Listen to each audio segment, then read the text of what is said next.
აქციებზე შინაგან საქმეთა სამინისტრომ მშვიდობიანი მოქალაქეების წინააღმდეგ ცრემლ-მდენი გაზი, წიწაკის სპრეი და წყლის ჭავლი გამოიყენა. შედეგად ათობით მოქალაქემ სხვადასხვა ტიპის დაზიანებები მიიღო. საპროტესტო აქციის მონაწილეები იხსენებენ, როგორ ხდებოდნენ ადამიანები ცუდად, მოწამლული მოქალაქეების ნაწილს კი დღემდე ჯანმრთელობის პრობლემები აქვთ. Ქონდა ერთი პირის განმავლობაში ქონდა, მაგრამ გავიგე ადამიანებისგან, ვისაც სიტყვაზე ასთმა ქონდა, ვისაც ალერგიული ფონი ქონდა, მაგას დარჩა დაუტოვა იმ კურნალეს უბრალოდ დაუტოვა. თუნდაც ის წნეხი დაუტოვა და ფსიქოლოგიური მომენტი ამ ყველაფერიდან გამომდინარე, რომ ამდენ რამეს უძლებს ადამიანი. დაზარალებულები ამბობენ, რომ 2024 წლის ნოემბერ-დეკემბრის მიტინგები გაცილებით აუტანელი და მტკივნეული იყო. ქართველი ხალხი მხოლოდ შემოდგომის აქციების დარბევების დროს არა, უკვე წლებია მიჩვეულია იმ ჯანმრთელობისთვის საშიში ნივთიერებების გამოყენებას ხალხის წინააღმდეგ, რომელიც გამოიყენება თუნდაც წიწაკის სპრეის, მხოთავი აირის სახით, ამიტომ რაღაცნაირად უკვე ვისწავლეთ, როგორ უნდა გვემოქმედა და რა უნდა გაგვეკეთებინა, უბრალოდ შემოდგომის აქციები ყველაზე მეტად საშიში იყო, იმიტომ რომ ხშირ შემთხვევაში დარბევა იწყებოდა გაუფრთხილებლად და ადამიანების ფეხებში ეცებოდა მხოთავი აირის კაფსულები და წიწაკის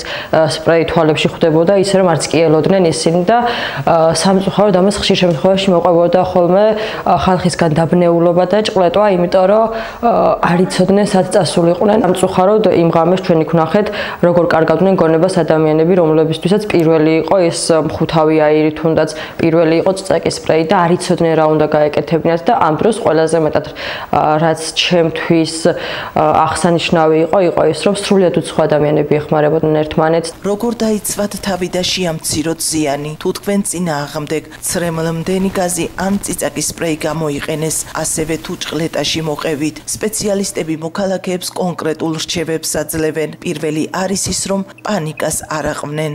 გულფირტვის რეანიმაციას უნდა ხმამაღლა დაითვალოს, რომ არ შეეშალოს 1-2 ავდივართ 30-მდე, შემდეგ ხდება 2 ჩაბერვა და შემდეგ ისევ ხდება გაგრძელება.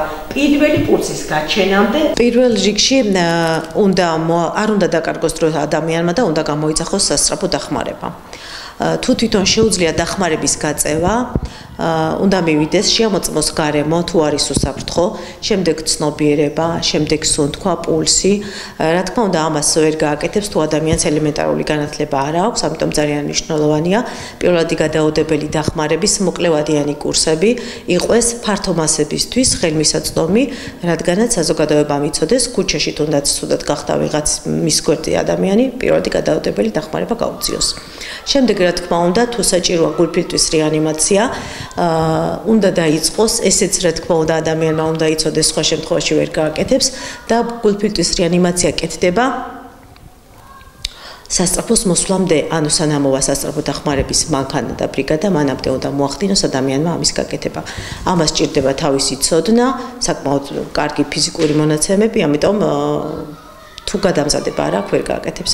ლორწოვან გარსებზე ძალიან კარგი არის ფიზიოლოგიური ხსნარით ჩამობანვა და ტუტე, ანუ რძეს სვავენ ხოლმე, ალბათ გაგიგიათ, რომ უფრო ტუტე უნდა მიიღონ, როდესაც მისი საწინააღმდეგო უნდა მიიღონ, რომ მოახდინონ ამ მხოთავი აირის განეიტრალები. თვალები ეწვით ხოლმე და გამორეცხვა ხდება ფიზიოლოგიური ხსნარით. მარილიანი წყალია ფაქტიურად ფიზიოლოგიური ხსნარი და ამით ხდება ხოლმე ლორწოვანის გამორეცხვა. ჰქონდათ ხოლმე მობილიზებულები იყვნენ სამწუხაროდ თუ საბედნიეროდ, რომ იცოდნენ რომ უკვე ამას იყენებდნენ, მის საწინააღმდეგო ფიზიოლოგიური ხსნარები ედოთ ხოლმე ჯიბეში, მე კადრებში მინახავს. მშვიდობიანი აქციების დარბევისას გამოყენებული ცრემლ-მდენი გაზი და რეზინის ტყვეები არაერთი ადამიანის ჯანმრთელობაზე აისახა. ზოგი მათგანის კლინიკაში გადაყვანა გახდა საჭირო, ზოგი კი ფსიქოლოგიური სტრესის მდგომარეობამდე მივიდა. დაზარალებულები ერთმნიშვნელოვნად მიუთითებენ არაპროპორციული ძალის გამოყენებაზე.